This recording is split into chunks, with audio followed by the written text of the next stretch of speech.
Hi guys, welcome back to my channel. I made a video 3 months ago that was watercolor hacks, which you guys seem to really like it. So I thought let's make an art hack video.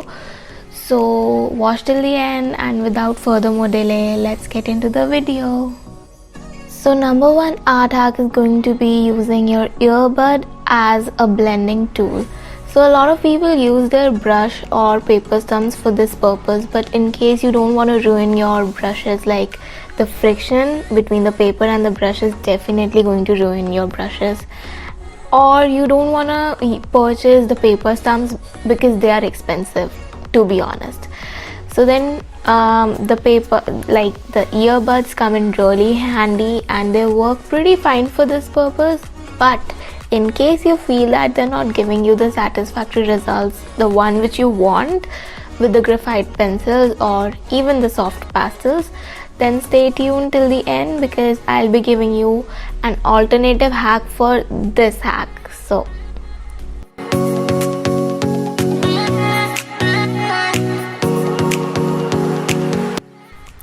hack number 2, which has been, to be really honest, has been my lifesaver hack.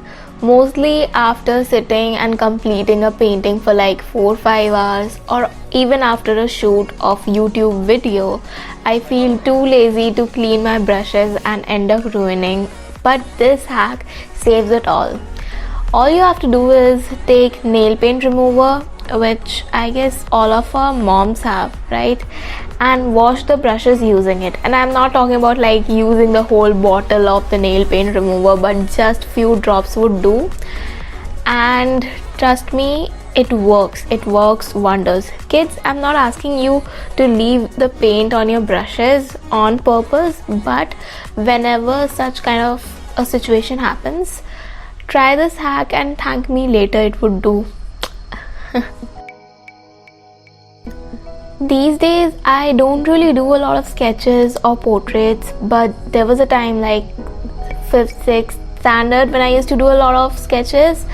So I used to follow this all the time, that is to take your reference photo to any app where you actually to any app where you can actually convert it into a sketch form, okay? And here I'm using PicsArt to do so. It's helpful as a beginner because you actually get to know where you need to outline and borders you need to make and where you need to work, like the saturation and all those things, which is, I guess, great to know. And even if you're not doing sketches or portraits, in painting also it works pretty fine, like to know the borders and the saturation, where you need to go, where there's depth in the painting and all, it works. Next hack cum tip is to use more than one, or let's say multiple medium of paints in one single painting. I'm not at all saying to go mixed media or something.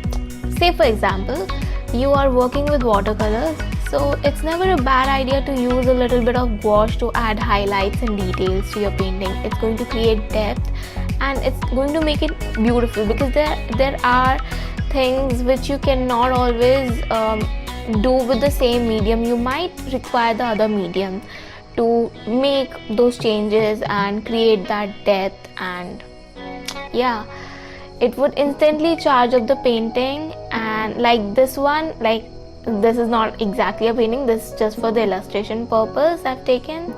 So if you do this in huge paintings, you would be able to see a clear difference.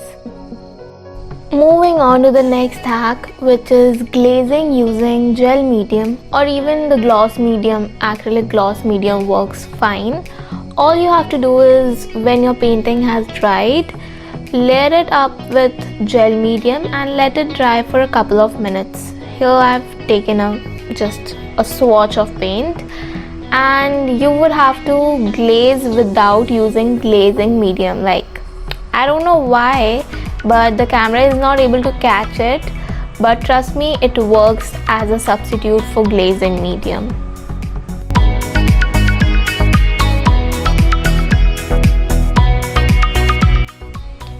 The next one is using kneaded eraser for creating highlights in your pencil sketches. I don't know why I discovered this product so late. I mean, it's such a great product. I mean, I discovered it last year, but I just forgot to mention it in my videos. So I grabbed the opportunity to speak it out loud. And you know, the best thing is you can shape it the way you want, the size you want, and very simply you can create highlights. Like, it's so great. I mean, it's just a great supply to have, I must say.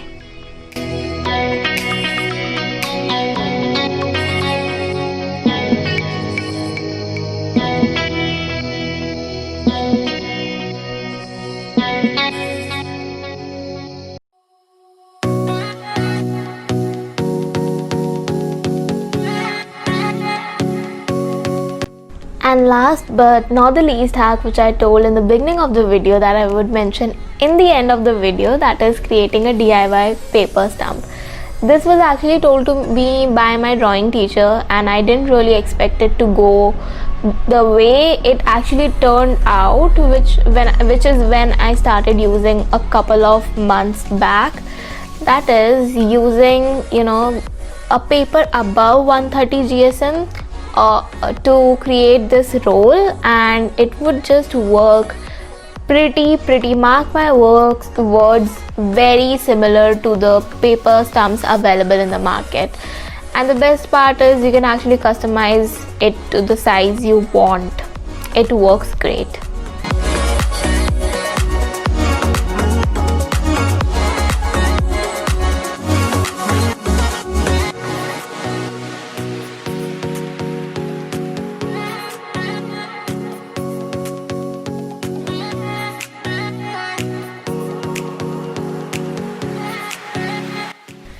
And yes, that's about it for this video. I hope you liked it, and if you did, then don't forget to like, share, comment and subscribe to this channel, and let me know in the comment section below what you would like to see next on this channel, and I'll meet you in the next one. Till then, goodbye.